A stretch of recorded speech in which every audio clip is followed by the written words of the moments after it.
Well, good morning. It is a gorgeous day aboard Boogaboo and a perfect time for me to do one of my priority upgrades on this boat, and that's going to be change the battery charger.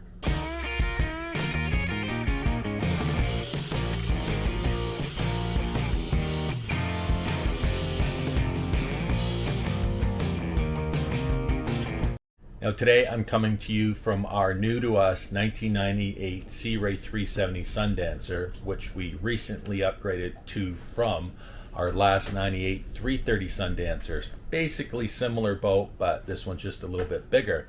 Now as well, if you recall, we had some issues with the batteries on that last boat, going through 2 sets of batteries in 2 seasons before I finally determined the issue was that the battery charger, the factory battery charger, was pooched and was overcharging all the time. When it was on, it was just giving full force to those batteries and boiling the batteries and cooking the batteries. So I was happy to learn that, I don't know if you can see this, the charger that is replacement, a direct replacement, a modern day, is the ProMariner as well. The one that I have now, which is the same one I put in the last boat, is the ProMariner ProNautic 1230P. And this is a 3-bank charging system, the same as existing on the boat here. And I did do a how-to kind of video, or at least not how-to, I don't do how-to videos, I do a how I did it video, where I showed you installing that on that one. Now I'm going to do the same thing with this one, as I am hoping that this one's going to be a lot easier for me to do. Swapping out the charger itself is not a problem because the wires just go from, take that one off, put it onto here, the same loom size, everything. It's just that on that 330, those big block engines were taking up all the engine bay space, and where the charger was mounted, a similar position as on this boat, just at the forward bulkhead, it was really hard for me to get it. Now this one, I should have a much easier go of it.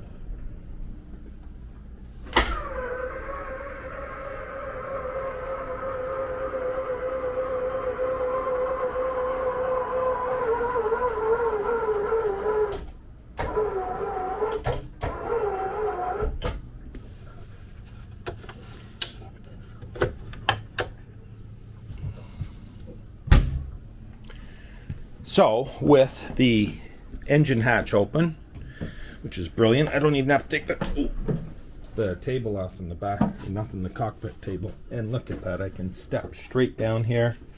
And this is what I was talking about on the last one. It was just the way the boat was built. The deck kind of came out to here, so I had to sit on the motors, which were about this close together, and then reach down under. So this one here, it's right in front, as you can see. Okay, so I have the charger shut off from the AC side, so there's no juice coming in from the street, basically. So there's nothing there, and I tested it, and I've also disconnected the batteries and test it, and it's all dead. So we should be good to go now. Let's just start disconnecting the wires. As you can see, it's pretty straightforward. These are the AC lines coming in, so that is the alternating current, the 110, 120 volts coming in to power the unit. And then these are each of the banks going out, and then of course the ground for the batteries. So as you can see, the new one is a lot cleaner, smaller, and lighter. This thing weighs a ton. The old one weighs a ton. So I've removed the cover that goes over the wire connections, just so I'm ready to go. I'm just going to loosen off these little guys here, and then this one, because that's going to be where the AC input goes, and then this is all out to the battery banks. All right, so positive, positive, positive, negative. Pretty straightforward stuff. So at least when this is all open, I'm ready to go. I can just mount it and throw the wires on it.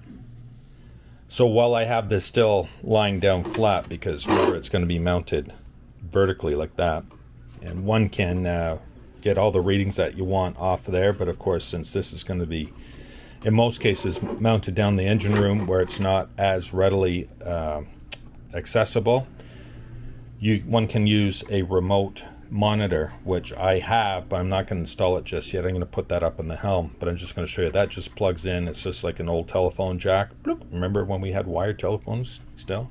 So that plugs in there.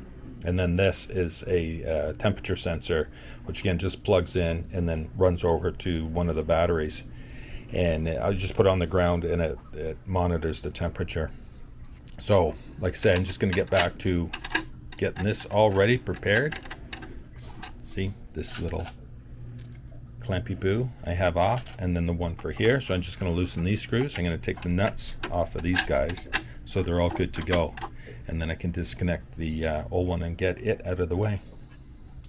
So everything is reconnected. Again, AC side, all the screws, everything all the connectors fit 100% one-to-one. That's the DC side, the 3 banks and the charge for the batteries, and then this cover goes back up there.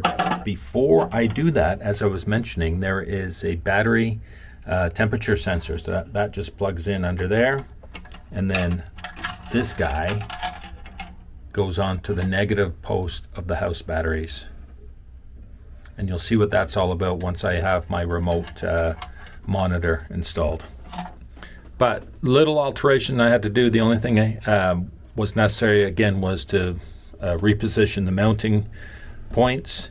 And then this wire, I just had to kind of around. I needed one more clamp up against the bulkhead just to hold that all good and tight. A couple of zip ties, and she's good to go.